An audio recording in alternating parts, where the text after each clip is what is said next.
On démarre, Célian ? Ça a déjà démarré là. C'est lancé. C'est lancé. Il est prêt avec la casquette. Bienvenue dans ce podcast. Aujourd'hui, on fait un podcast avec Emmanuel et avec Chris. On va parler de quoi ? On va parler de plein de sujets différents. On va parler. On va faire un podcast. On va parler d'écologie. On va parler de l'impact qu'on a sur l'écologie, de comment est-ce qu'on peut aider à augmenter le réchauffement. Tu connais Laurent Baffy ?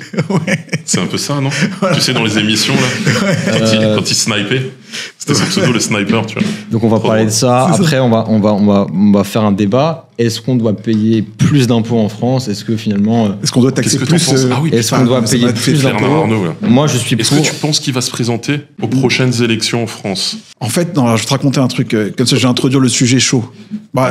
Direct. Non, alors voilà, les gens ils nous, en fait les gens ils te connaissent, ils connaissent Célian. Je sais pas, Célian, moi je crois qu'on a à peu près le même nombre d'abonnés sur LinkedIn. Et on a le gros boss LinkedIn. Non, tu trouves ? Franchement. Quand même, ouais. Moi je me considère pas comme un boss, mais bon, ça fait non, mais plaisir. sur LinkedIn, ça non. fait plaisir. Après, je sais pas ce que ça veut dire. Non, mais si, c'est bien. En termes d'abonnés, tu veux dire ? Ouais. Non, en termes de clivage. Non, des en fois. fait, Non, je t'expliquais un truc. Non, toi et moi, on a un truc marrant, c'est que. Non, il y a plusieurs, parce qu'en fait, on aurait d'abord dû se rencontrer en vrai avant, il y a longtemps. Oui. Mais il y a un truc, c'est, tu vois, les gens, ils ont associé Chris, déjà, à des blagues, et ils ont aussi associé, sans parler des blagues et du ban, t'as l'histoire Chris apport d'affaires, tu vois. Ah ouais ? Ouais, parce que moi, maintenant, je coach des gens. Ouais, parce que je t'explique comment ça se passe. Les gens que je coach, en fait, ils viennent, ils me disent, j'ai fait le coaching avec Chris, ou bien je veux faire un coaching avec Chris parce que je veux développer l'apport d'affaires. Donc là, on parle de freelance ou de développeurs, ça peut être des gars dans la tech, peu importe. Alors, qu'est-ce qu'ils me disent ? Ils me disent, il y en a, soit ils sont déjà avancés là-dessus, mais c'est, en fait, t'as un produit qui s'appelle l'apport d'affaires, et les gens, moi j'en ai coaché pas mal, qui veulent développer ça. Pourquoi ? En fait, alors on parle du top freelance, je parle des 2-3 derniers, c'est des gars, ils font entre 15 et 20K, mais ils sont capés. Tu veux qu'on fasse de l'affiliation ensemble là. Voilà, et donc ça, et moi je les rencontre ces gars. Alors maintenant, qu'est-ce qu'ils me disent maintenant, ceux qui sont pas contents ? Ceux qui sont pas contents disent, ouais, mais dans mon taf, le modèle d'affaires, ça marche pas vraiment. Il y en a un, par exemple, il fait du Power BI, il me dit, j'arrive pas à placer mon apport d'affaires là-dessus. Si. Voilà, donc je sais pas, moi je connais pas ce secteur. Il a pris mon. Je sais pas, je te donne.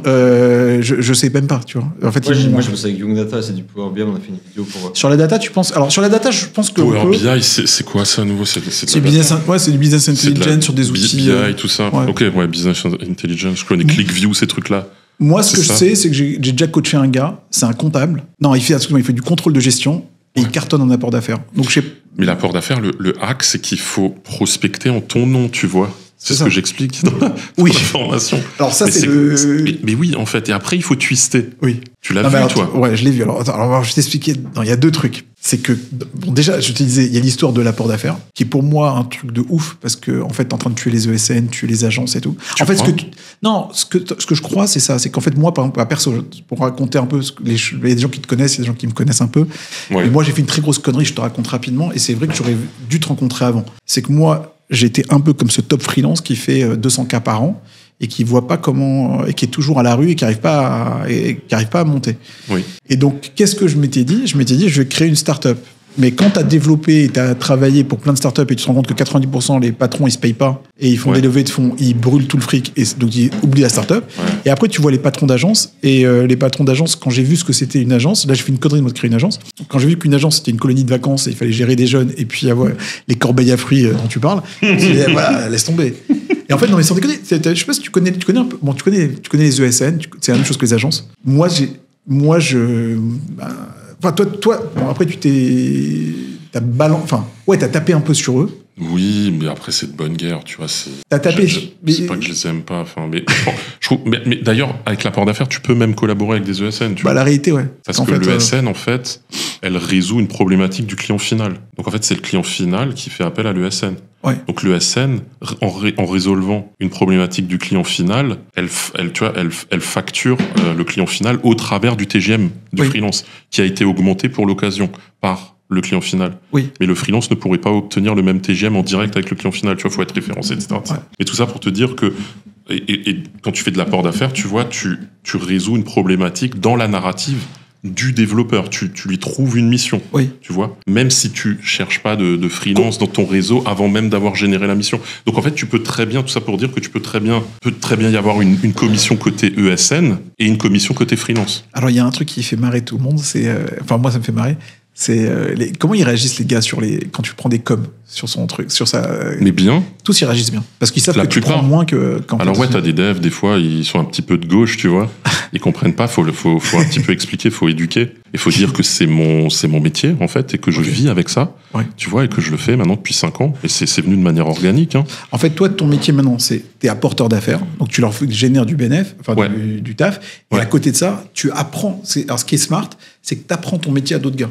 Oui. C'est-à-dire que tu fais les deux. Mais encore une fois, tout est venu de manière organique. Tu vois, l'apport d'affaires, c'est devenu de manière organique. J'avais trop de missions que je pouvais pas prendre. Ouais. Et donc, j'ai commencé à les rediriger gratuitement, tu vois, pendant 1 an à des potes. Et t'as jamais... Avant de monétiser, avant de me rendre compte que c'était un business. Mais après, la formation, c'est pareil. Il y a des gars qui sont venus, j'ai commencé à en parler un petit peu sur LinkedIn, tu vois, et il y a des mecs qui sont venus en DM. Je me souviens encore du mec qui s'appelait Johan Drozo, mon premier élève, l'élève numéro 1 de la formation. Et lui, tu vois, il m'a demandé, écoute, est-ce que ça t'intéresse de faire un appel ? Moi, je te paye, on fait ça pendant 1 heure, je te file 250 balles. Et j'ai dit, ok, vas-y, go. Tu vois, et c'est comme ça que c'est né. Et après, je suis passé à 500 euros, je suis passé à 1000 euros, je suis passé à 1500. J'ai vu que ça vendait plus, je suis revenu à 1000, tu vois, pour connaître un bon pricing, ça c'est un bon hack, tu vois, tu doubles à chaque fois, jusqu'à que tu fasses plus de ventes.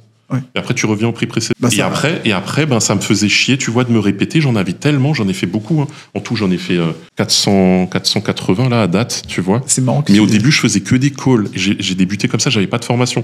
Et c'est seulement après, quand ça me prenait de plus en plus de temps, et que, je disais tout le temps les mêmes choses, tu vois, et je pouvais pas fallait que j'explique la méthode en moins d'1 heure. Tu vois, le call il durait 1 heure. Et c'était un call en one-to-one.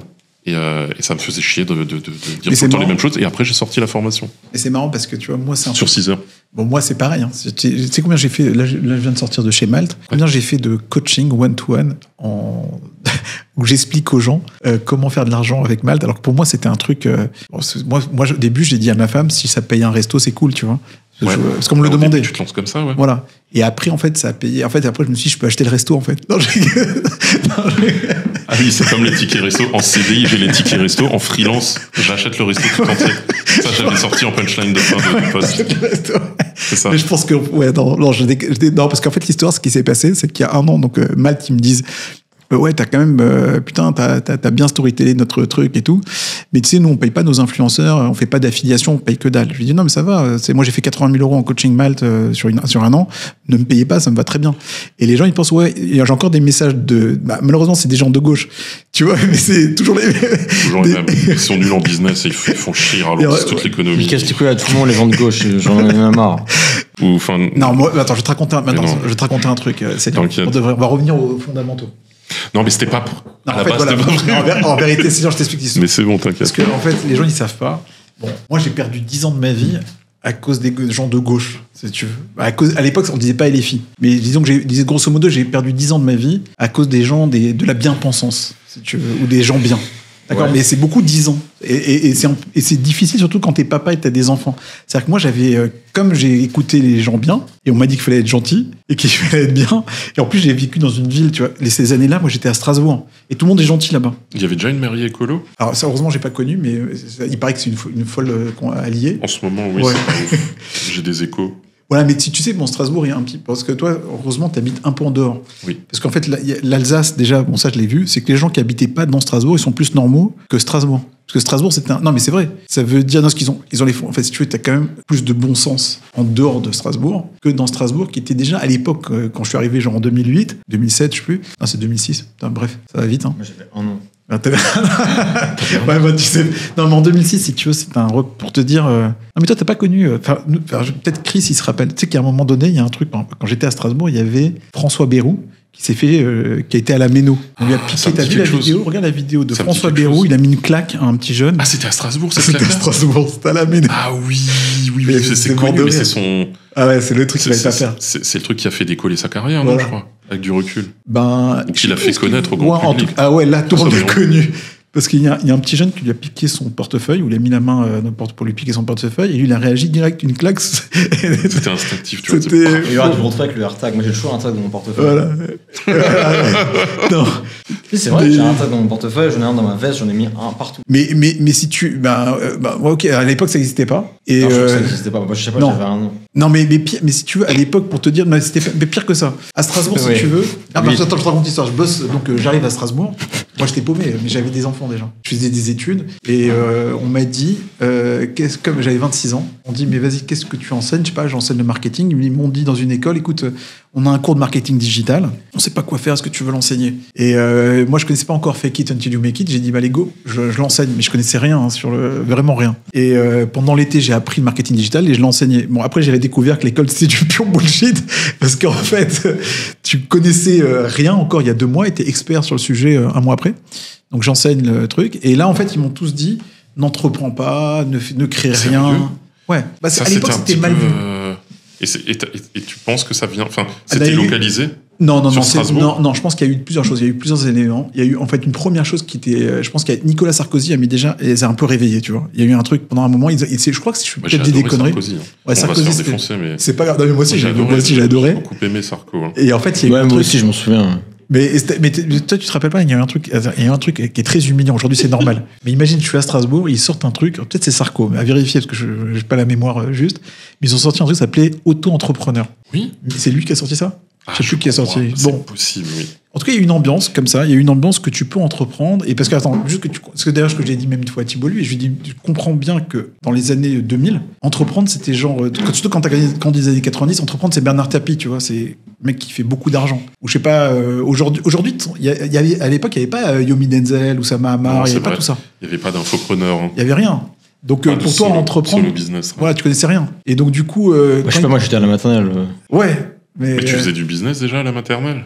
Ouais, de ouf. Je vendais de la Ritaline. Des cartes? Tu vendais de la Ritaline? Non, tu échangeais des cartes Pokémon, des trucs comme ça? À la maternelle, non.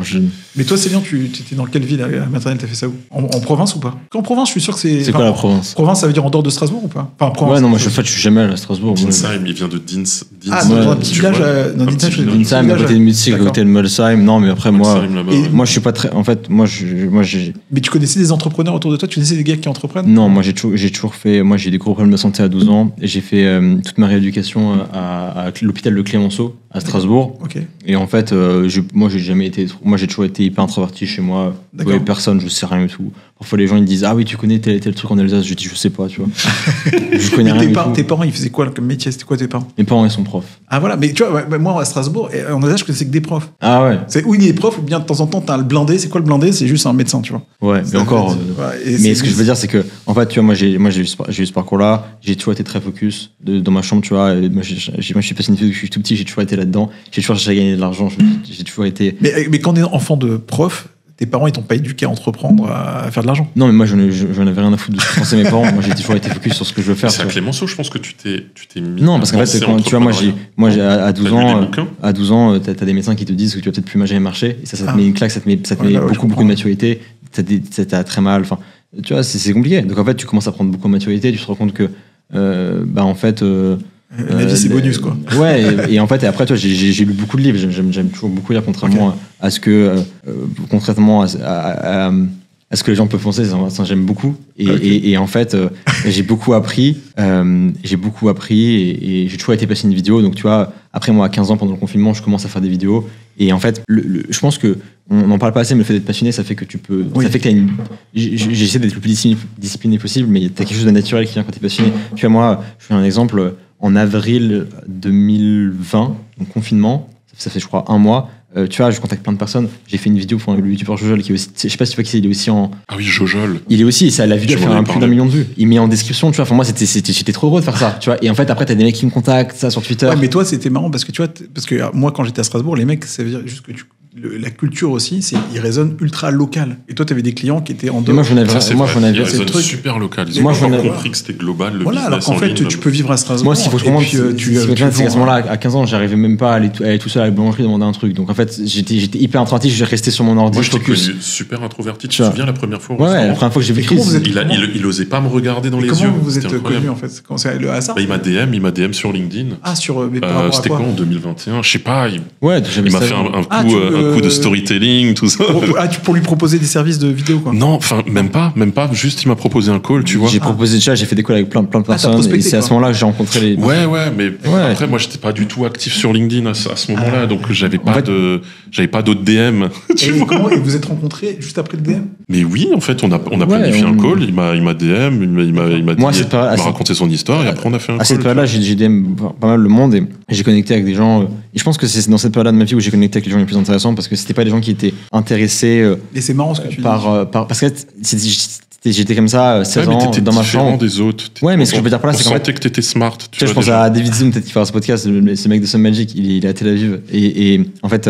Comment c'est que son nom? David Zidoun. Il est connu, ouais, je vois. C'est à ce moment-là que tu l'as rencontré. J'ai rencontré à ce moment-là. Tu connais depuis 2021? Ouais, depuis que j'ai 16 ans. Et en fait, c'est à cette période-là où j'ai connecté avec les meilleures personnes. Et honnêtement, toutes les personnes avec qui je connectais après, ça a été intéressant. Ce que tu viens de dire déjà, c'est un truc de ouf. Parce qu'en fait, non mais c'est vrai. Ça veut dire que, d'ailleurs, c'était un post même de Chris hier, tu vois. Ça veut dire qu'il y a des gens. Enfin, tu peux fréquenter une élite alors que tu es dans ta chambre, en fait. Ça veut dire, et c'est un truc de fou furieux. Ça veut dire, moi, tu vois, quand j'étais à Strasbourg, si tu fréquentes que les gens qui sont géographiquement à côté, la probabilité que tu as des gens intéressants, c'est mort. Tu te coupes d'une partie des meilleurs cerveaux, en fait. Alors qu'en fait, tu peux rencontrer, et d'ailleurs, souvent les meilleurs, je m'excuse, hein, ça veut dire, moi, les mecs qui m'ont sauvé, j'ai pas honte, hein, moi, ces gars, c'est Oussama Ammar et sa bande, hein, c'est-à-dire que il a capté ce gars-là. On a tous regardé les vidéos de The Family, putain, ça nous a tous inspiré. Coup d'État. Grave. Mais moi, Valentin Richard aussi. Qui est sur LinkedIn, tu vois qui c'est. C'était lui qui avait fait. Valentin, c'est le premier qui avait fait les vidéos Coup d'État, non? Ouais. Voilà. Mais tu sais, regarde l'histoire. Attends, je te racontais un autre truc. Donc moi, je crée une start-up pendant 2 ans à Strasbourg, et là, ils m'ont éduqué genre BPI, French Tech, machin, très corpo. Et jusqu'à que je rencontre ce Sébastien Letellier. Quand j'ai rencontré Oussama Ammar et tous les pirates, moi c'était fini, quoi. C'est vrai qu'ils m'ont complètement embarqué. Et là, et à la fin, en plus, ils sont très dans une logique, ils te feront rencontrer du monde, leur carnet d'adresse, il est ouvert. Dès que tu rencontres un gars, ils te feront rencontrer 3 autres gars. Donc c'est ça qui est ouf. Moi, je suis sûr, tu me parles de Sun Magic, tu connais ce mec-là, il est jamais fermé sur lui-même. Il va te dire, moi, ça me fait penser à 3 autres gars. C'est comme en Israël, c'est bien sûr. Rapidement. Moi, j'ai un client, tu vois, Jérémy Lévy, je sais pas si tu vois qui c'est. Il me connaît bien, lui. Il m'en a apporté 10 facile. Mais ça m'étonne pas parce qu'il est très sympa. Mais il est trop fort. Tu regardes le compte LinkedIn de Jérémy Lévy, la plupart des posts, il a fait 3 années post, il était sur moi. Mais c'est incroyable. Il a pris ma formation aussi. J'avais il y a des ponts, il y a des vases communicants. J'ai fait de l'apport d'affaires pour David Zitoun, avec Sun Magic. Il a fait la même chose. Jérémy, moi je le connaissais pas, tu vois, parce que mais il y a 2 ans, il m'a dit, écoute Emmanuel, voilà, je suis en train de quitter ma boîte et tout, je te paye un café, et tout, voilà, on raconte. On discutait, on est du pote, et effectivement, le gars, il est en train de se créer un réseau, une communauté autour de lui, de ouf. Il a des adresses et tout, et il file son carnet d'adresses. Mais il est très smart, Jérémy Lévy. Hein. Voilà. Mais en fait, des gens comme lui, c'est à cette culture-là. Moi, le premier que j'ai vu faire ça, c'était Oussama. Parce que les gens, ils te racontent des conneries et tout, mais la réalité, c'est que dès que tu fréquentais les gens de The Family, c'était des restos, ils t'invitent, machin, ils te font fréquenter des gens, ils te montrent des gens, ils t'aident. Donc c'était au-delà de la presta, quoi. Et donc, du coup, ils m'ont ouvert tout de suite Et le deuxième, d'ailleurs, je lui ai dit même à Thibaut, le deuxième qui a, pour moi, fait ça, c'était Thibaut. Thibaut Louis. Ouais, Thibaut Louis, il m'a fait la même chose. J'adore. C'est-à-dire que sur les 12 derniers mois, il m'a présenté à 10 personnes qui sont de game changer. Et il a cette logique, je te file mon carnet. Ça veut dire, donc c'est quand même énorme. Tiens, voilà, Madalena, tu vois, elle m'a présenté une top VA, je suis content. Et c'est un truc, mais je suis content, tu vois, c'était une VA que j'aurais eu du mal à avoir. Elle est bien. Ou bien je te prends une Alexandrina, c'est une fille en mailing, c'est Thibaut. Et après, autour d'eux, il y a des gars, peu importe que tu travailles ou pas, mais tu as des échanges. Benjamin Dubreux, je l'ai rencontré plusieurs fois, on a fait 2-3 trucs ensemble, et il était aussi à Lisbonne. Kevin Dufresne, etc. Et en fait, tout ça, c'est pareil. Madalena, comment ça se passe? Elle a un petit peu le même modèle que moi. Est-ce qu'elle fait de l'apport d'affaires? Ou est-ce que, en fait, elle a plus une agence avec VA World? C'est-à-dire qu'elle est intermédiaire de facturation, elle se comporte un peu comme une ESN de VA. C'est elle qui gère la facturation? En fait, voilà, moi, le truc. Ou elle te connecte directement à une de ses VA? Alors, je sais pas exactement le modèle où elle en est aujourd'hui. Ouais. Vraiment mais en fait, moi, tu vois, c'est une des découvertes de cette année. C'est-à-dire, pour moi, tu vois, ce que tu fais, même toi, c'est de dire, je fais de l'apport d'affaires, c'est mon métier, et j'apprends aux autres à faire mon métier. C'est-à-dire, je me crée ma concurrence. C'est contre-intuitif. Parce que la plupart des gens, la plupart des boîtes, si tu prends un mec corpo, ils savent pas partager de la valeur comme ça. Parce qu'en fait, c'est généreux de ta part de dire, le gâteau est, les gens, ils comprennent pas, mais le gâteau est trop tellement gros. Je crois, il y a 10 000 ESN en France, elles mangent toutes. C'est énorme. Mais regarde une attitude, un truc. Moi, tu sais, parce que j'avais pris ton coaching, un des trucs qui m'a, c'était pas lié forcément au coaching et tout, à l'apport d'affaires, mais indépendamment de l'apport d'affaires, moi, il y a des trucs que tu m'as appris. Par exemple, c'était important pour moi de savoir que que 80% de ton coaching, c'était de réveiller le gars en face. Parce que, en fait, c'est ce que je vivais moi. Je me rendais compte que je faisais ça. Je me disais peut-être, ok. Oui, il faut un petit peu de méthode, etc. Voilà. Tu vois. Il y a avoir un process. Ouais, mais même il y a un autre truc aussi, tu vois, qu'il y a quelqu'un qui m'a dit, et je sais que tu me l'as fait à moi, donc j'étais ton client, et c'est un truc, d'ailleurs, d'un gars, peut-être tu connais Antoine Forest. Tu vois, c'est qui Antoine Forest? La méthode d'Antoine sur YouTube. Bon, c'est un copain de je connais Antoine BM. Forest. Antoine Forest, il dit un truc marrant. Il dit, dans les réseaux sociaux, la valeur est dans les DM. Et en fait, Chris, il m'a closé en DM. Il n'y a pas d'achat comme ça. Tu vois, j'ai vu les trucs et tout, mais il m'a fait 3-4 messages, il m'a closé. Et en fait, les gens, ils savent, non, mais c'est normal. C'est normal, mais c'est comme toi. Toi, tu le sais. C'est-à-dire que t'es dans le DM, tu lui as envoyé un truc et tout. Mais les gens, ils arrivent. Alors maintenant, t'as des gars, ils disent, je vais faire comme Chris, je vais faire comme Emmanuel. Après, je vois, c'est des billes en DM. Ils font aucun travail. Ah oui, ça c'est extrêmement important. Voilà, le fait de faire de l'outbound, tu vois, sur ton inbound en fait. Oui, c'est-à-dire que tu dois transformer. C'est-à-dire qu'en fait, le gars, il vient. En fait, c'est quoi la plupart des gens? Les gens, ils se disent, ok, il y a Chris, il fait de l'apport d'affaires. Il y a Célian, il fait de la vidéo. C'est dans leur esprit. Mais le caractère d'urgence, je le fais demain et je sors ma carte bleue. Du FOMO. Voilà. Et donc, alors le FOMO, mais le FOMO, c'est le vrai FOMO, c'est à un moment donné, Célian, il vient, il t'envoie un message. Bon, allez, Emmanuel, où t'en es dans ton projet? On avance ou pas? C'est tout, c'est une petite pression. Et le gars, il a honte un peu. Moi, pas de prospection, mais... Non, mais pas de prospection, mais c'est juste, des fois, tu sais, c'est même pas forcément de la prospection brute. Il y a ce que j'appelle, à un moment donné, tu dois marquer le but, toi, tu vas transformer. C'est pas juste... je sais pas, moi, je pense, même en date, tu vois, tu rencontres une fille, tu vas pas commencer, à un moment donné, tu dis les choses. Elle te plaît pas, sinon ça sert à rien. C'est pas, voilà, faut avancer. Si elle te plaît pas, généralement, tu fais pas le date. C'est pas bien, physiquement, ça part. Ouais, mais imagine, il y a une fille, elle te trouve sympa, etc. Enfin bref, moi, je trouve qu'il y a un peu trop, je vois les gars qui arrivent pas à closer, c'est souvent des... Closer la meuf ou closer le deal? Pareil. C'est qu'en fait, je pense parce que... Oh putain.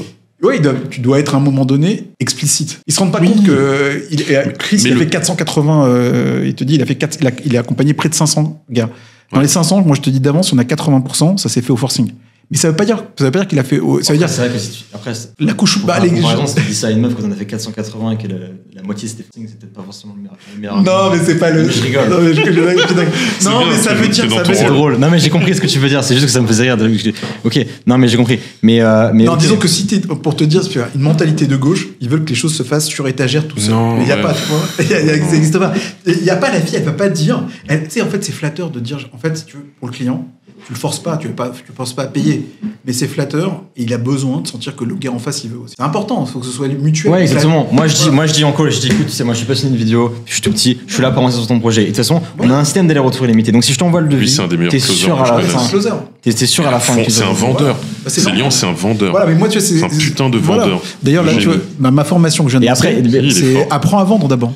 Parce que c'est la compétence ultime dans la vie. La vente, tu vends tout le temps. Depuis tout petit, on vend. Mais après, l'école nous enlève ça. Ouais. Tu vois, elle nous dit restez dans le rang, arrêtez de vendre. La vente, c'est mal. Oui. Puis après, tu découvres que non, en fait, la vente, ça. Non, la vente, c'est extraordinaire. Et c'est même le truc qui te fait permettre d'être de mieux en mieux. Parce que du coup, Célian va devenir mieux en vidéo. Parce que tu auras fait tellement de clients que tu connais tous les cas de figure. Mais bien sûr. Et donc, tu es mieux même dans ton taf. Bien sûr. Je vois pas le. Mais c'est vrai que malheureusement en France, c'est encore mal vu la vente. Après, bon, le délire, je te passe sur un autre sujet, mais c'est important. C'est que, à partir du moment où tu travailles, tu fais de l'apport d'affaires, tu fais du freelancing, tu fais de la vidéo, la question de frontière, elle a plus vraiment de sens. C'est-à-dire demain, je pense que dans les 500 gars que tu as coachés, ou je sais pas, les clients que tu as. Il a 1000 clients, je crois, lui. Tu as 1000 clients. Tu vois, quand tu mets Los Angeles, Tel Aviv, déjà, juste que tu comprennes, au-delà de Tel Aviv qui fait flipper les gens, parce que là, ils te disent agent du gouvernement sioniste, et là, ils pètent tous une pile. Ils se rendent pas compte que, en fait, moi, quand j'ai bossé sur Malte, j'ai fait 400 missions, ou je sais pas quoi, il y avait, c'est beaucoup. Tu sais que le nombre d'expats français qui sont des expats, combien d'expats dans le monde tu vois, et qui sont, ces mecs-là, ils closent hyper vite parce qu'ils savent très bien que ou bien, en fait, pour moi, mes meilleurs clients, c'était soit des expats, soit des gars qui sont dans la campagne, où en fait, ils sont, parce que les mecs-là, ils sont. Oui, les gens qui sont dans le système, ils veulent pas vendre, en fait, parce que c'est pas dans la bien-pensance, c'est pas noble. Enfin, mais après, moi, pour tout te dire, c'est du bullshit. J'essaie de me dire, j'essaie de me focus sur comment je peux m'auto-analyser et comment je peux être une meilleure personne, parce que je pense qu'en fait, le monde est composé de beaucoup de gens qui servent pas forcément à grand-chose et beaucoup d'abrutis, mais je pense que j'essaie toujours plutôt de me dire comment est-ce que moi je peux m'améliorer. Tu vois ce que je veux dire? Plutôt que d'être focus, parce qu'en fait, il y a des faits, il y a des gens, effectivement, il n'y a pas besoin d'analyser très longtemps pour voir qu'il y a beaucoup d'abrutis. Moi, j'essaie plutôt de me dire, moi, je suis un abruti, par exemple. Ouais. Par exemple. Et j'essaie de me dire comment je peux l'être un peu moins demain. Parce qu'en fait, je pense que c'est quand on se sent le plus intelligent qu'on est le plus con, en fait. C'est quand tu te sens, tu te dis, ouais, mais en fait, je pense qu'on est très ignorant et qu'en fait, la vie est composée de ce que tu sais, de ce que tu ne sais pas, et de ce que tu ne sais pas, de ce que tu ne sais pas. Et la vérité, c'est que si tu t'intéresses un peu aux choses, tu te rends compte que les choses sont extrêmement complexes et que les gens qui ont le plus d'incertitude sont ceux qui ont le moins d'expérience. Moi, le nombre de fois où j'ai eu des certitudes sur des trucs, quand tu plonges un peu, tu te rends compte que c'est beaucoup plus complexe que ça. Et la seule chose qui compte, en fait, à la fin de ta journée, c'est pas d'avoir raison, c'est le bénéfice net que tu as fait. Et c'est parce que ça représente la valeur que tu as créée sur un marché. Moi, j'essaie peut-être d'être focus là-dessus parce que pendant longtemps, j'ai essayé de combattre ce truc-là, de dire oui, les gens, en fait, ça sert à rien. Les gens sont comme ils sont, on s'en fout. Faut être focus sur comment tu crées de la valeur et comment, et c'est ce qui est le plus important parce qu'en fait, on ne gagnera jamais au jeu de les monter. Parce que, en fait, je t'explique, il y a aussi le côté inverse, on peut en parler. On a, ok, les gens anticapitalisme, très bien, super. Mais regarde l'inverse. Regarde l'inverse dans le sens complètement obsessionnel et ridicule. Regarde, moi, tu vois, par exemple, il y a le nombre de mecs qui ont, je sais pas, plus ou moins mon âge ou un peu plus, qui me contactent. Ouais, qui veulent entreprendre tout ça. Ouais. Je me dis, waouh, c'est génial. T'as des mecs qui veulent entreprendre que de la motivation. Les mecs, tu les vois en call. Ouais, il y a rien du tout. Le mec, il est matrixé par Dubaï, les montres, les trucs. Il en a rien à foutre d'entreprendre. Il en a rien à foutre de bosser. Le mec, c'est un branleur. Il veut juste, j'ai dit, est-ce que tu veux des conseils ou est-ce que tu veux de l'argent? Parce que les gens, tu leur donnes des conseils. Il faut que tu travailles ça. Je dis déjà, regarde, tu prends un coach, tu te fais gratuitement et tu arrives à me contredire sur mon propre truc que je t'explique. Tu vois, déjà, c'est le premier truc. Et après, le mec, j'ai dit, en fait, tu veux juste pas bosser. Tu vois? Les gens, en fait, pensent que c'est. Non, il va falloir au bout d'un moment bosser. Comment tu gères les jaloux et tout? Parce que toi. J'en ai rien à foutre. En fait, moi, je suis focus sur mes clients et je m'en fous du reste. Maintenant. Ouais. En fait, il a changé un petit peu sa ligne éditoriale. Il fait beaucoup moins de clivants. Okay. Et il a raison. Il parle de ses clients, de son business, toi, t'avais un ghostwriter ou pas? T'avais pas? T'as toujours écrit tous les posts clients que t'avais fait à l'époque? Chris, mais au début, ouais. Moi, je l'ai écrit pas mal de. Putain, je vais me faire. Non, parce qu'il y en avait certains. Lui, il mettait ses idées, moi, je lui écrivais. Mais au début, c'était lui mon ghostwriter. Ah. Et après, on s'est rendu compte que moi, j'avais une appétence pour l'écriture, tu vois. Mais les posts de Célian qui étaient délire, moi, ils me faisaient plier, quoi. Sur l'histoire, les posts qui me faisaient le plus rire de toi, c'est les posts. Mais c'est ce qui t'a permis de. Moi, c'est les posts sur l'école. Genre, ça me tuait. J'ai 17 ans et trucs. Ouais, c'était drôle, c'était marrant quand même. C'était drôle. Mais franchement, c'est quand même ce qui t'a fait exploser sur LinkedIn. Ouais, bien sûr. Moi aussi, au début. Bien sûr. Tu vois, on s'est dit que je ne gagne pas beaucoup d'argent. En freelance, je gagne beaucoup d'argent. Tu vois, truc simple. Ouais. Ah oui, il y a une punchline de Chris qui est ouf. Bon, celle-là, elle me fait toujours rire. C'est genre, avant, je gagnais pas beaucoup d'argent, je gagnais max 80K €. Max, ce qui est vrai. Mais c'est provocateur. Mais les gars, avant, je gagnais pas beaucoup. Et c'est affreux. Mais tu sais, en fait, le truc, c'est que quand tu dis comme ça, en France, ça fait rien. À Tel Aviv, ils trouvent ça non, ils rigolent pas. Ils trouvent tu gagnais pas beaucoup. En fait, c'est pas grave. Effectivement, c'est ce que fait une pute à Monaco en un trimestre. Tu vois, c'est pas si ouf que ça. Tu vois. Voilà. Mais oui. Non, il a raison. En fait, ce que je veux dire par là, c'est que il faut. Après, je pense que. Tout ça pour dire que moi, j'essaie plutôt de me focus sur moi-même, sur me dire comment je peux devenir meilleur. Sur quoi parce qu'en fait, je pense que si c'est aujourd'hui, tu vois. C'est comme demain dire oui, je fais tant et tant de SMIC. Enfin, c'est se comparer à quelque chose. Enfin, en fait, j'essaie plutôt de me dire comment je peux me comparer à quelqu'un qui a atteint l'excellence, qui a atteint ce niveau-là. Tu vois, parce que je pense que c'est comme ça qu'on évolue. Parce que la réalité, c'est que moi, pendant une période, tu sais, j'ai eu ce truc-là où tu commences à gagner de l'argent, t'as des trucs, et tu te dis waouh, tout ça. Mais en fait, t'as rien compris du tout. En fait, t'as encore rien fait. C'est quand tu fais pour plier le truc. Tu vois, si tu fais 50, 100 millions, 200 millions, là, tu commences à avoir quelque chose. Mais je pense qu'il faut regarder les choses sous forme du marché. Par exemple, tu regardes, moi, je fais des vidéos de présentation. Ok, combien, regarde, demain, si tu fais le calcul global de tout l'argent qui est dans la vidéo, combien je représente rien du tout. Là, je me dis, le jour où tu représentes 1 ou 2%, là, tu peux commencer un peu à te dire. Ah, mais tu sais qui dit ça, c'est d'ailleurs, quand j'étais avec Thibault, une phrase qui m'a marqué de Jeremy Coleman, il dit on est des mouches, tu vois. Ouais, et en fait, c'est vrai. Il avait dit ça et en fait c'est vrai. Et je te dis, alors moi ça m'avait marqué parce qu'on était à Lisbonne avec des gens, tu vois, des gens qui sont sur LinkedIn un peu connus. Et je parlais avec Laurine Beber, Nina Ramen, machin, etc. Benjamin Dubois, des gars qui ont fait 64 abonnés, 100 000. Et en fait, tu te rends compte qu'en vrai, ils sont absolument pas connus. C'est-à-dire dans le commun, ça veut dire. En fait, moi, je sais pas quand toi, Chris ou Céline, vous avez fait le train. Il y a des gens qui vous reconnaissent ou pas? Pas du tout. Non, moi, ça m'est arrivé. Moi, j'ai un mec et j'ai un mec dans les panneaux solaires, il m'a reconnu. J'ai un mec, et je suis en train de le closer là. C'est une voix. Il est aussi à Tel Aviv. Enfin, il a aussi. Le problème, c'est qu'en Israël, et quand tu vas dans les communautés d'expats, alors eux, comme leur univers, si tu veux, c'est Internet et tout, et ils font à Tel Aviv, Israël, c'est enfin les Français, les Américains, les Anglais, ils bossent sur Internet. Donc moi, tu vois, Jérémy Lévy, je vais au cinéma, il m'arrête. Il me dit, j'étais pas loin, il y a pas longtemps, j'étais au cinéma, on avait vu un film, il était à côté de moi. Mais tout de suite, il va m'arrêter. Parce qu'en fait, c'était quoi comme film? C'était le il te connaissait pas avant? Si, il me connaissait. Okay. Il me connaissait. Ah, mais il me connaissait que de LinkedIn. Non, mais vous étiez pas potes? Non. Ok. Que de LinkedIn, machin. Mais en fait, à Tel Aviv, si tu veux, ou à Jérusalem, c'est courant qu'on t'arrête. Pourquoi? Parce qu'en fait, c'est des communautés d'expats. Ça veut dire, je pense qu'à Lisbonne, tous les Français, ils vont dans la même salle de sport. Tous les Français, ils vont... S'il y a un film français, donc ça, c'était le conte de Monte Cristo, tu vois. Donc, t'as tous les Français qui arrivent. Voilà, qui regardent les films en langue française, tu vois. En fait, on est en mode je me repose. Donc, t'as des comportements comme ça. Et là, d'un coup, moi, je suis arrêté régulièrement. Je fais mes courses dans des supermarchés.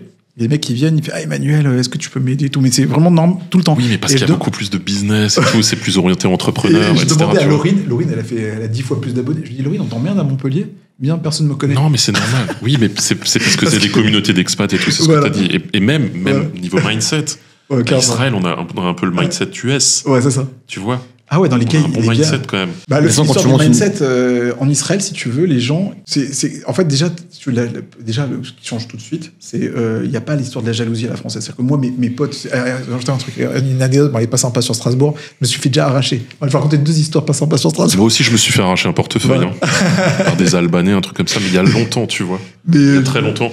Avec ma meuf, enfin c'était pas ma femme, c'était ma meuf à l'époque. Et dans un McDo, j'avais ma veste qui traînait. Enfin bref. Mais regarde cette anecdote, c'est surtout le problème aussi quand tu vis dans un monde très provincial. C'est-à-dire quand je vivais à Strasbourg, si tu veux, quand tu fais un truc qui détonne un peu, genre toi t'es parti à Las Vegas, je suis sûr que tu vois les gens ils imaginent, ça donne ils imaginent genre Chris. Il voyage comme il veut. Ils ont vu que Célian, il était à Londres. Il voyage comme ça. Et en fait, moi, quand j'étais à Strasbourg, là, il y a un gars qui a...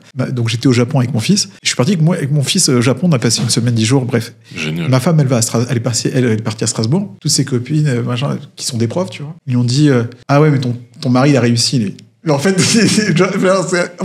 parce que si tu veux, c'est pas dans les normes. Alors qu'en fait, en Israël, les gens, quand ils voient que tu fais un kiff, tu t'éclates, tu fais un truc marrant, tu fais de l'argent, ça les motive, en fait. Ils ont une autre. Ils disent pas, c'est pas possible pour moi. En fait, et d'ailleurs, quand j'ai rencontré Oussama The Family, Oussama, il t'inspire en permanence. Il fait des trucs, t'en dis, j'ai envie de faire pareil.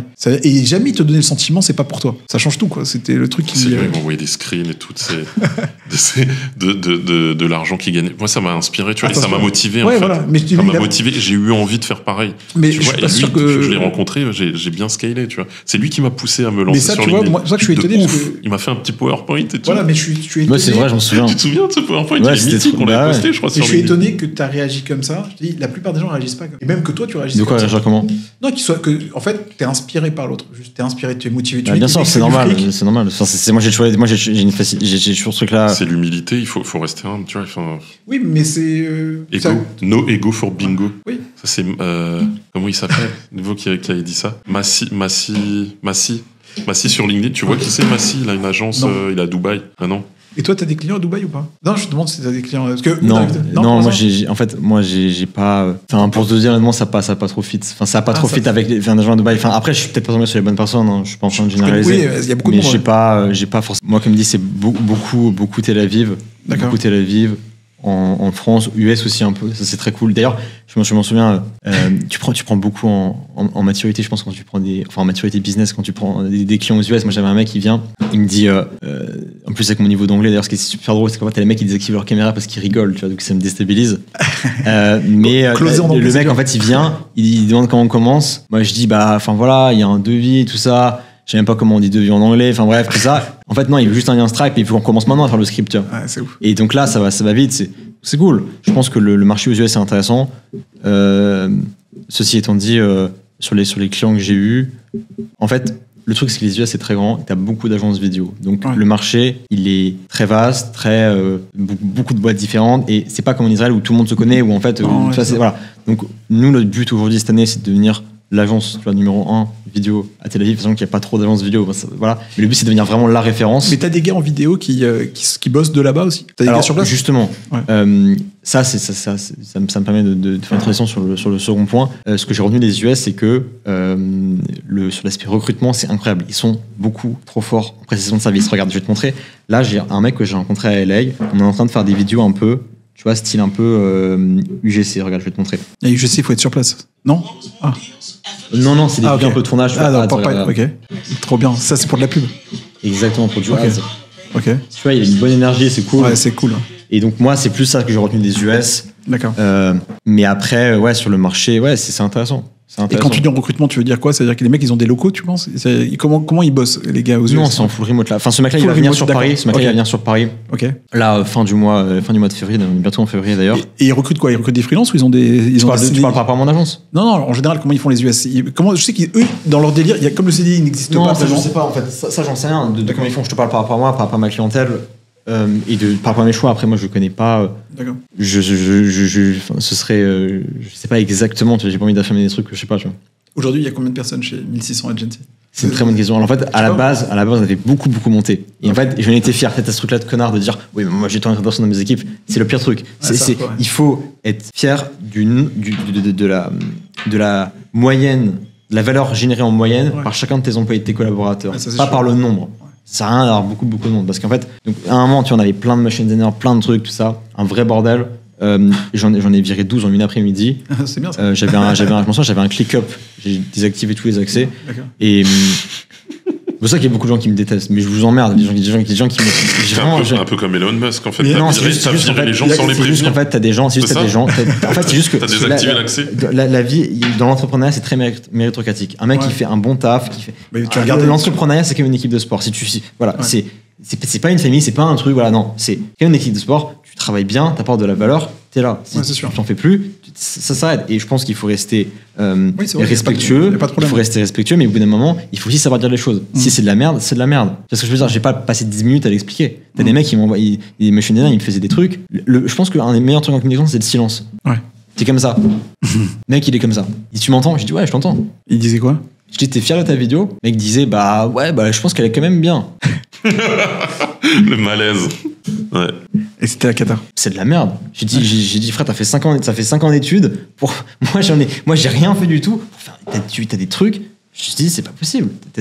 Pour moi, en fait, t'as vraiment des mecs, ils ont fait des trucs. Je me dis, je sais pas quoi. Enfin, c'est catastrophique. T'as des mecs, c'est de la merde, c'est nul. J'ai dit, moi, je suis un abruti. Je ne peux pas aller à l'école. Tu fais des mecs qui font des fautes d'orthographe, c'est des sous-titres, tu vois. C'est pas possible. Tu peux pas. Même moi, je les fais pas. Je demande à ChatGPT de me corriger le truc. Tu vois, genre, je suis désespéré, vraiment, par rapport à ça. Donc, du coup, on a une petite équipe de 4 collaborateurs. On a un chef de projet, un designer et un motion designer. Donc, ok. Ce qui fait que du coup, on retrouve le même niveau de qualité sur toutes les vidéos que tu vas sur le site et également les vidéos pour nos clients. Moi, le point qui me frustre le plus actuellement, c'est par rapport au recrutement, c'est très compliqué de trouver. C'est très compliqué de trouver des gens qui sont vraiment les terres. Et je vous donne un exemple. La dernière fois, tu vois, je discutais avec un freelance, il est 22h, tu vois. Le mec, il m'envoie un message, tout ça, voilà. Je lui dis, je lui passe son WhatsApp, je dis, on s'appelle. Le mec me dit, ouais, mais là, c'est le soir. Il me dit, c'est le soir ici. Bah, je dis, je suis aussi en France, tu vois. Lui, le soir ici, il était où, lui? En France. Okay. J'ai dit, il est 22h. J'ai dit, au bout d'un moment, en fait, dans la vie, est-ce que tu veux gagner de l'argent? Est-ce que tu veux t'améliorer? Est-ce que tu veux te développer? T'as un client. Tu gagnes pas d'argent, t'es chez tes parents, bah non, tu l'appelles à 22h, le mec. Alors, tu vois ce que je veux dire? Un autre sujet, c'est bien, parce que je me suis frité avec un gars que tu connais, mais bon, c'est marrant parce que ce que tu dis, je suis d'accord, mais tu vas devoir changer, parce que le jour où tu auras des mômes, et ta femme va te mettre une tannée, tu pourras appeler, tu sais avec qui je me suis frité, mais on s'entend bien, mais on s'est fâché un peu, mais maintenant ça va. C'est avec Kylian Khalifa, tu vois, c'est qui? Kylian? Non.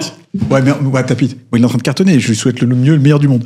Mais Kylian, je l'ai dû un peu l'éduquer. Je lui ai dit, écoute, je suis papa. J'ai bossé pour lui sur 2-3 projets. Je comprends tout à fait ce que tu dis. Hein. Et je lui dis, mais après, ce que je te dis en vrai, c'est que Kylian, alors il y a une grosse différence, c'est que Kylian, bon, il a compris que ça allait pas fitter, mais tu sais que c'est un gars qui apprend très vite. C'est-à-dire, il a des côtés, genre, il peut m'envoyer chez et tout. Mais en même temps, tu vois, il est devenu pote. Il indique un peu ce que tu as dit toi-même. c'est que le gars, pour lui, il me voit comme ça, il dit, t'es un performer, je sais que tu travailles bien, donc aujourd'hui, il me dit, on pourra pas bosser ensemble, mais il m'envoie, à chaque fois qu'il fait un recrutement, il me dit, qu'est-ce que tu penses de ce gars? Il m'envoie, et on est restés potes. En fait, on est potes, et et en vérité, alors que je sais pourquoi je pouvais pas fitter avec lui, parce qu'il m'envoyait des messages à minuit, et en plus, il était à Bali, où je sais pas, il tournait dans des trucs aucun rapport, il me dit, tu réponds pas, il me fait des points d'interrogation. Ça peut pas, non, ça peut pas aller. Non, c'est pas ça ce que je veux dire. Ce que je veux dire là, c'est qu'en fait, t'as des mecs, ils ont 23 ans. Ils ont 23 ans, ils te disent, je veux gagner de l'argent, je suis freelance, tout ça. En fait, ce que je veux dire là, c'est que, en fait, moi, il y a beaucoup de gens qui me détestent parce que moi, je pose les trucs très clairs dès le début. J'explique comment ça se passe. C'est juste que pour moi, si au bout d'un moment, tu veux monter un truc, aller vite, changer un marché, tu vois, créer beaucoup de valeur, il faut au bout d'un moment bosser un peu plus que les autres. Et ce que je veux dire par là, c'est que moi, de mon côté, j'ai jamais forcé quelqu'un à faire quoi que ce soit, un appel à telle. C'est juste que moi, au bout d'un moment, je pense que c'est un certain niveau d'ambition. Voilà, il faut. Et ce que je veux dire par là, c'est que tu vois, il y a une différence entre un père de famille qui va avoir une vie, tout ça, et un mec qui chez ses parents qui joue à League of Legends alors qu'il a 23 ans. Voilà. Ce que je veux dire par là, c'est qu'au bout d'un moment, moi, tu vois, il y a peut-être des gens qui me disent, ok, comment t'as fait? Bah, c'est pas compliqué. Moi, tu vois, à 16 ans, j'étais comme ça, je bossais 16 heures par jour,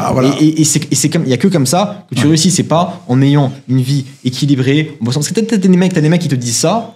Ils te parlent comme s'ils étaient à la retraite alors qu'ils ont 21 ans. Mais non, c'est non, je vais te dire un truc. Ça veut dire, moi je suis sûr que c'est pareil pour Chris, mais moi je suis tu sais que c'est quoi mon quotidien? Parce que les gens ils croient, ils me disent, il y a des mecs qui m'ont dit, Emmanuel, tu voyages beaucoup.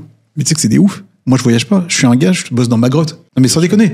Ça veut dire, je me suis aménagé un petit bureau chez moi. Bien sûr. Je peux bosser 10 heures à 12 heures enfermé. Mais comme un malade, c'est pour ça que j'ai pris du poids et remote et compagnie. J'ai commencé à faire un peu. Thibault, lui, il m'a dit, moi j'ai perdu quand même. J'ai perdu, il m'a vraiment. En République fédérale. Ouais, il m'a dit, écoute, voilà, il m'a obligé. Vraiment obligé, genre j'avais honte. Mais dans 3 mois, tu reviens à Lisbonne, je veux que t'aies perdu du poids.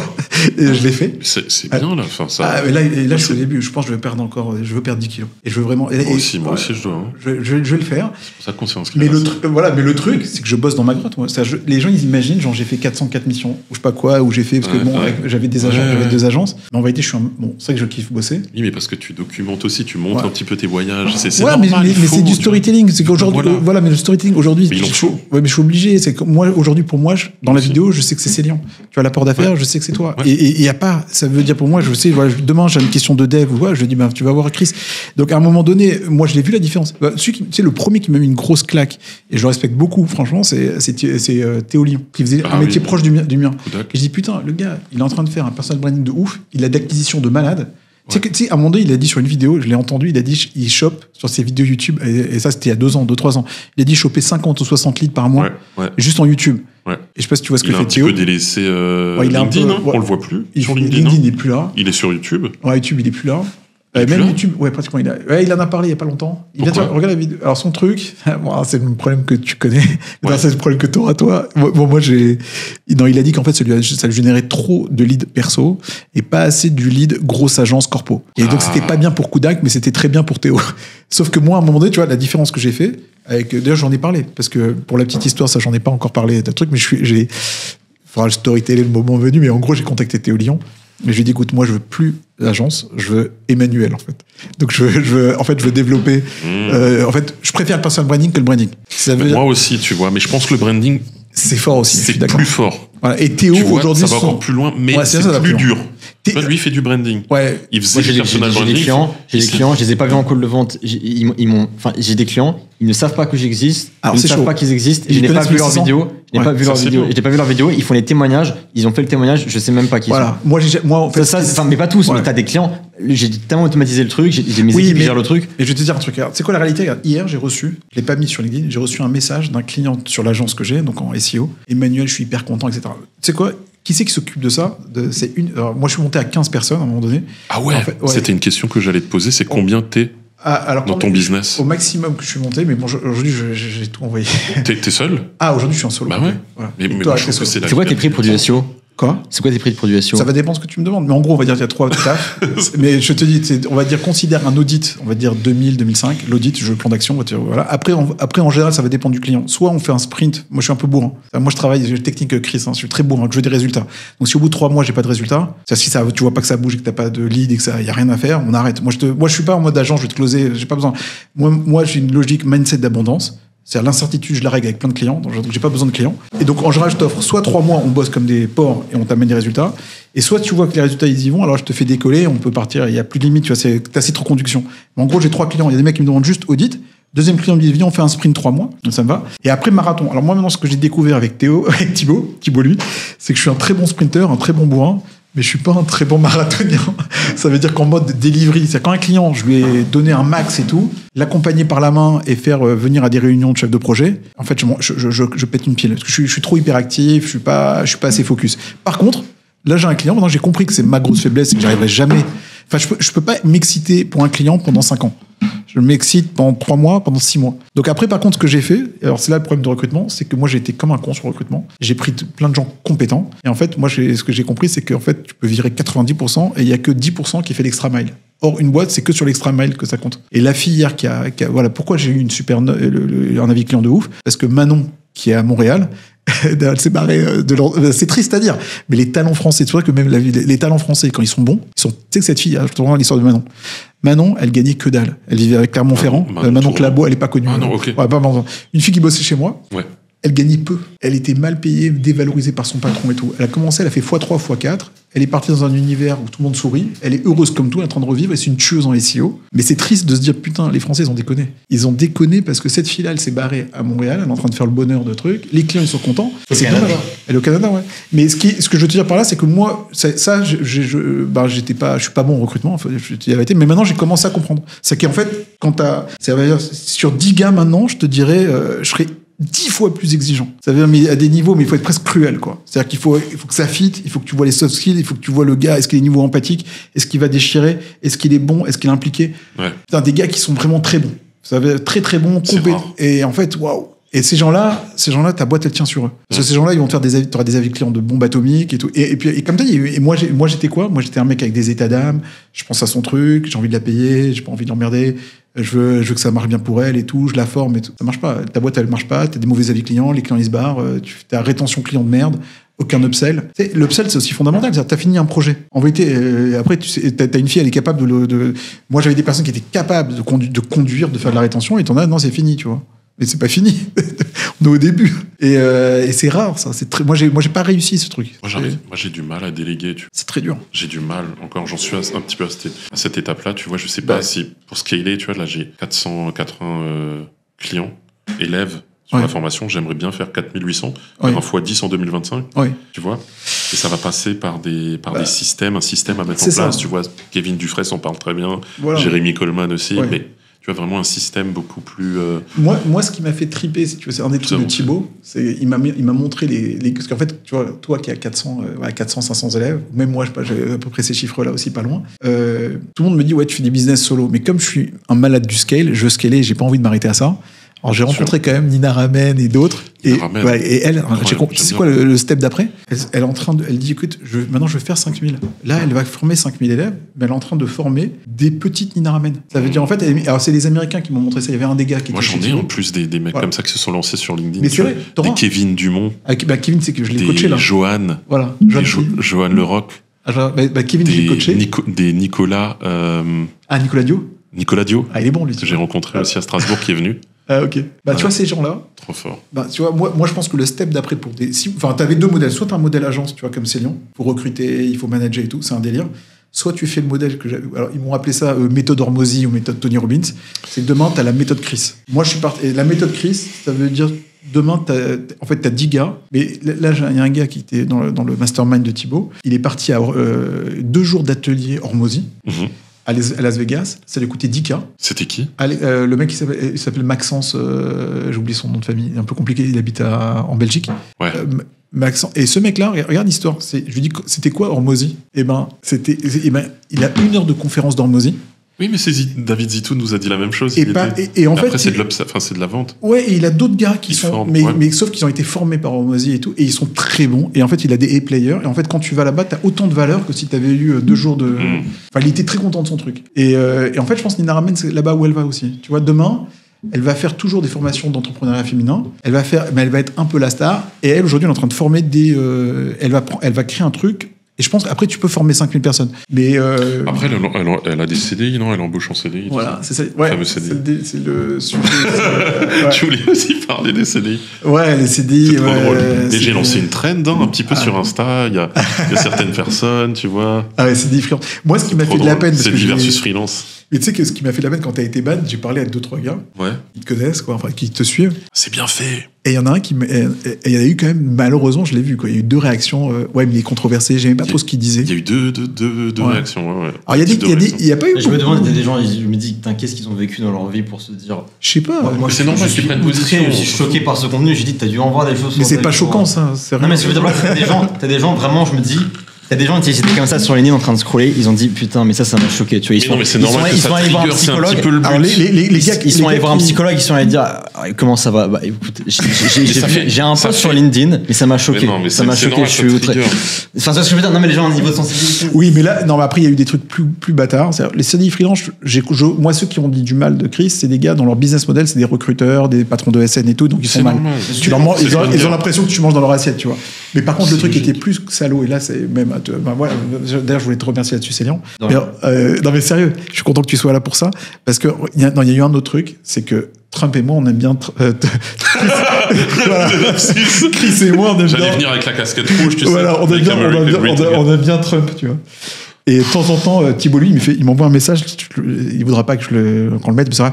Il fait putain, Emmanuel, tu likes Sarah Knafo. Je lui dis ouais, mais j'aime bien ce qu'elle dit. Je m'en fous, tu likes Zemmour. Mais en fait. Mais alors, en fait, la politique, c'est ça, c'est que tu prends un petit peu ce que t'aimes à droite à gauche. Mais en vrai, moi, voilà, je suis un consommateur en politique.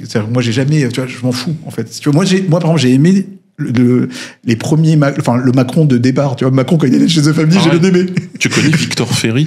Victor Ferry, non. Je te conseille de regarder sa chaîne, c'est incroyable. Et après, maintenant, ce que c'est devenu, là, j'aime plus, tu vois. Mais bon, moi, je suis pas très fidèle en politique. Mais là, tu vois, quand il y a des gars qui ont dit, ah ouais, mais Trump, c'est un fasciste parce qu'il a liké un truc de Trump. Excuse-moi, Chris, c'est un fasciste. Ah oui, il y en a, ils ont dit ça. Il y a des gars qui n'étaient pas contents. Parce que oui, j'avais fait 3 posts sur Trump. Ouais. Et là, on s'en fout, tu vois. Moi, je trouve que qu'il est talentueux dans le business, etc. Oui, à part ça. Après, je m'en fous son truc identitaire. Et encore, moi, je pense pas qu'il soit raciste du tout, tu vois. Raciste. Pareil avec Elon Musk, qui fait le salut nazi, c'est complètement. C'est fou. Il était dans une école hébraïque. Tu vois, c'est n'importe quoi. De toute façon, t'as des gens, ils débattent sur LinkedIn, sur je sais pas quoi. Je dis, s'ils commençaient par faire leur lit le matin et arrêter de demander à leur mère de faire la lessive, ils auraient déjà scalé leur vie de 30%, tu vois, avant de commencer à parler de géopolitique et de est-ce qu'on devrait interdire le lien ou pas. Ouais, mais j'en peux pas. Mais à part ça, ce qui était drôle aussi dans les posts de Chris, c'est que pour une fois, il n'y avait pas des posts feed AFP. Tu sais, le premier hack sur LinkedIn, c'est la plupart des gens, ils pensent, ok, je regarde BFM, je fais ma sauce. Et les mecs, ils te reproduisent le feed AFP. Genre, je sais pas, on s'en fout que qui a été élu. Non, il faut donner son avis, en fait. Ouais, c'est un truc un peu. Il faut utiliser le jeu, tu vois, un peu plus souvent. Il y a tellement de posts insipides. Ah, c'est offreux. Tu vois, qui sont plats comme ça, qui n'intéressent personne. Où tu te contentes de d'écrire un truc. Voilà.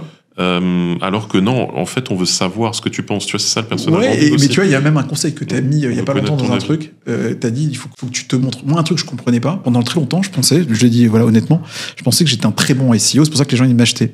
Et en fait, maintenant, je sais la vérité, elle est pas en ma faveur.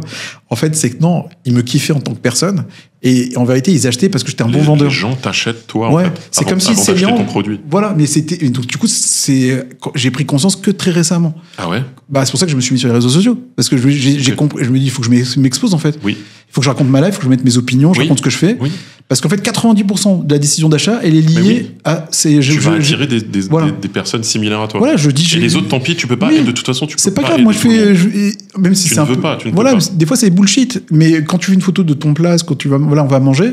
Mais oui, mais j'ai vu tes posts, c'est bien. Il t'en fait plein. Voilà, on s'en fout. Mais c'est bien. Il faut beaucoup de réflexion. T'es pas attendu, tu vois, au tournant. Voilà. Et ça, les gens l'oublient en fait que personne les attend. Mais donc c'est pas important. Tu vois, publie et vois ce qui se passe. Voilà, mais les vidéos que j'ai kiffé le plus, c'est quand vous mangez une pizza, tu vois, ou bien la vidéo. Non, l'histoire de la vidéo dégustation. Elles sont charmées. C'était marrant. Et les vidéos Rolex où tu sais pas lire une montre, on voit les gars. C'est ouf que ça reste comme ça dans les. Mais la Rolex. Maintenant, tu m'en remarques, je sais lire l'heure. Mais moi, tu sais que j'ai aucun intérêt. Tu vois, Chris, normalement, ne devrait pas être copain parce que moi, j'ai pas le permis. Tu vois, moi non plus, j'ai pas le permis. Ah, merde. En fait, mais ça, c'est le niveau ultime, tu vois. Je sais plus, j'avais vu ça. Quand t'as pas le permis, c'est le niveau ultime. C'est Thibault Louis, je crois, qui avait partagé ça. Mais au début, t'as quoi? T'as une Ford Fiesta, je sais pas quoi. Après, t'as un truc un peu mieux. Oui, c'est ça. Après, t'as une Ferrari. Après, t'as pas de voiture. Voilà, ça, mais t'as le permis. Et le niveau ultime, C'est que t'as pas de permis du tout, en fait. Mais moi, je savais pas ce truc-là. Mais parce que ça veut dire que t'es un chauffeur ou des trucs comme ça, tu vois. Enfin, mais chez The Family, personne n'avait le permis. Oussama, je crois qu'il a pas le permis. J'ai entendu. C'est le flex ultime. Mais ils ont pas. Ils avaient pas. Ils ont pas besoin. Pas de permis. Thibaut la tête, moi. Mais c'est pour ça que toi, tu veux pas le passer. C'est parce que tu veux. Je sais passer les palettes, je sais passer les palettes, je sais drifter, je sais tout faire. Moi, ça me fera couper, mais j'étais à Londres, j'ai conduit dans tout Londres toute la journée. À l'envers. J'ai appris des trucs. J'ai conduit à LA. Comment c'était? À LA, ça va peut-être, mais à Londres, ça va. T'as géré parce que c'est compliqué. À Londres, ouais, mais ça allait. J'ai filmé avec les lunettes comme ça, j'ai filmé. J'étais avec ma prof d'anglais, avec une meuf du bureau derrière. C'était trop marrant. C'était incroyable. Après, on a fait des drifts. On a filmé, c'était marrant. J'ai fait un podcast avec ma prof d'anglais d'ailleurs aussi. Ah, t'es parti pour immersion, genre. Immersion anglais, tu vois, apprendre l'anglais, quoi. Oh non, Londres, c'était chiant. Mais il était pour Nouvel An. Ma prof d'anglais, ok. Ma prof d'anglais, en fait, est américaine et elle vit à Londres. Mais Londres, c'était chiant, laisse tomber. Non, c'est ça, moi j'aime bien Londres. Je sais pas, après le Brexit, peut-être c'est moins fun. Non, Londres, en fait, moi j'ai pas trop aimé. Les gens, tu dors pas, ils sont froids. Après, je sais pas, il fait froid aussi. Oui, bon, c'est clair. Moi, j'étais à Disneyland, à Nouvel An. Et t'as conduit là-bas? C'était bien. Non, j'étais à Disneyland. Mais j'ai fait des. Ouais, pardon, vas-y. Un truc qui est marrant, par contre. Moi, j'étais à Tokyo pour le Nouvel An. Et à Tokyo, on m'a dit il y a 34 millions d'habitants. Je m'attendais des bouchons et tout ça. En fait, ils n'ont pas de voiture là-bas. Pas de voiture. À Tokyo? Ouais, à Tokyo, il n'y a pas de voiture. C'est-à-dire qu'en fait, il n'y a que des taxis. Donc, c'est fluide. C'est du mytho alors dans les films, là, Tokyo Drift, je sais pas quoi, Need for Speed et tout ça. Si, non, ça c'est pas vrai. Non, c'est vrai. Non, c'est vrai. Ils ont deux trucs. Non, c'est pas vrai. Il y a des voitures de Mario Kart. Donc il y a des gens qui ont ça, et ils ont des motos de fous furieux. Ils sont très jeux vidéo, bah oui, Mario, Nintendo, c'est donc ils ont tous les voitures comme ça, ils ont des voitures de luxe de fous furieux, ça oui. Les Nissan. Mais même des Porsche, ce que tu veux, des Ferrari, tout ça. Ah oui, donc ça. Ah non, en fait, si tu veux, t'as deux modèles. C'est soit t'as une Ferrari, quoi, ou je sais pas, une Lambo, ce que tu veux. Soit t'as la Mario Kart. Soit après t'as les taxis en fait. Mais après et sinon le japonais, de ce que j'ai compris, ils ont pas de voiture quoi. Métro. Mais ils sont super disciplinés les japonais. Avec Chris, après on va prendre un Vélib. On va essayer un vélo à Paris, tu vois, parce que le Uber avant il a mis un peu de temps à venir. Mais là, le truc le plus à gauche possible, c'est un espèce de Vélib avec un triporteur là devant où tu peux caser.